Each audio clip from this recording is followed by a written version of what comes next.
Dead Man's Hand by Great Escape Games. So this is a Wild West style shootout game that lets you play some really exciting Hollywood style gunfights. There's various scenarios in here. The game doesn't require much in terms of scenery or models for you to play, so really low barrier to entry. And it's a game that I 100% recommend. I'm going to go into a brief discussion as to why. So, flicking through, nice little contents page. There's no index in here, unfortunately, but there's not that many rules, to be honest. 2 games and you'll have most of the rules completely remembered, and all you'll need is a quick reference. There's actually 2 quick references to the game. So this one here is the quick reference that uses centimeters, because the game is written primarily in centimeters. I think all of the Great Escape games use centimeters, but as it is a game set in America, they also provide an inches or imperial measurement, I should say, quick reference. So it's great. So you've got the option there of using both. So you can see here, the main rules of the game end on page 15, really, although the actual rules themselves end on page 13. So there really isn't that much to it. And as I'll flick through the book, you'll see it's nicely laid out, lots of pictures, and there's these characters here are giving you designer's notes and tips on how to play the game. So nice short rule set, very easy to remember.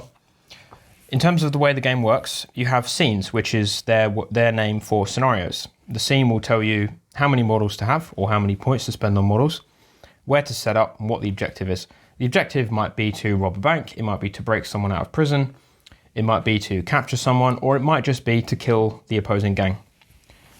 The game works by, you have cards, so each faction has a unique set of face cards, so that's you have a unique ace, king, queen, and jack for each faction, and the abilities on those cards are different for each faction, and then all of the number cards are the same across factions. Cards have 2 purposes. So you have the cards which are played for their initiative, which determines the order in which models are moved. So at the start of a game, or at the start of a turn rather, you draw cards and you place them by your models. You only get to look at one of those cards. Most of the cards are played blind by the models, and then you flip them all over, and then you go down in descending order from aces down to jokers, and that's how initiative works.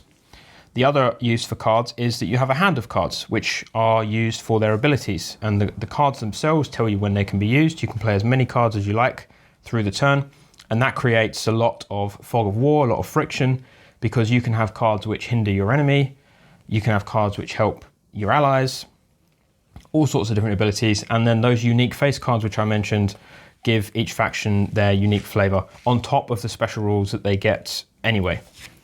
So it's a card-based game. Normally, well, it depends on the game. I generally am not a huge fan of card activation because it can be too random to me. Now, I know a lot of people like it because there's an element of fog of war, and to be fair, depending on the rule set, it can be good.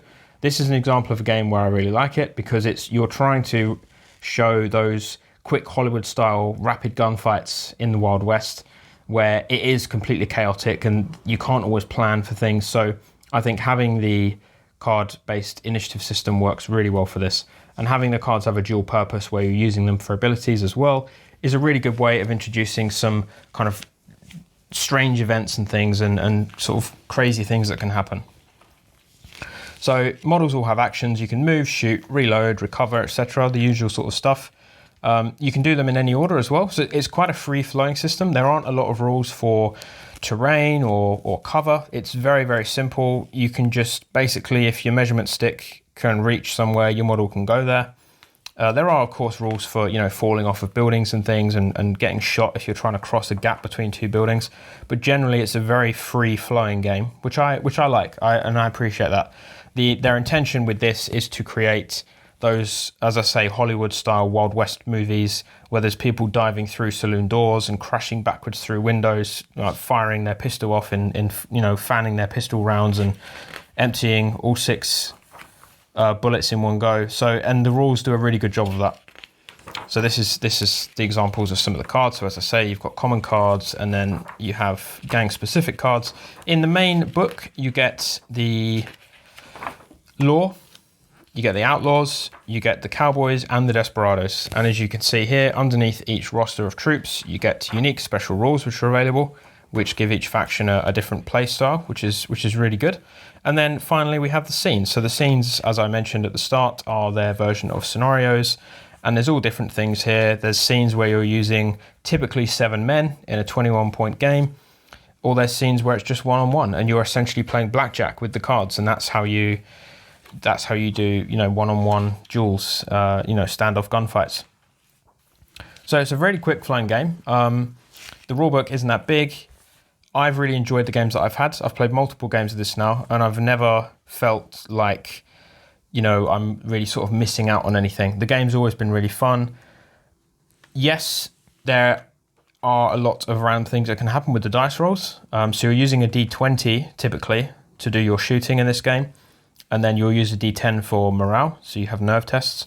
So the D20 does create a wide bracket of results, obviously, but there's a decent amount of modifiers. So sometimes you will just roll that lucky natural 20, and it can mean that you'll just one-shot kill someone. But I think that should be a possibility, and it is disappointing when that happens, but then you've got just as much chance of inflicting that kind of outcome on your opponent as they have on you. So yeah, I really enjoy the game. I like how quickly it plays, and it's a game that you can play easily 2, maybe even 3 scenarios, one after the other in the same sitting. As I said, they use scenes, and typically scenes come in groups of 3, so the idea is that you play all 3 scenes in order, and they're almost like miniature campaigns. There is a bit of carryover in terms of conditions of troops, and maybe you get a bonus in the next scenario if you win the previous one. So yeah, it's a great game. It's a great game for clubs. It's a great game for home play. I definitely recommend it. If there's any other Cowboy or Wild West games that you enjoy, let me know, because I'm always interested to find out about new rule sets. Otherwise, don't forget to like and subscribe, and I'll see you in the next one.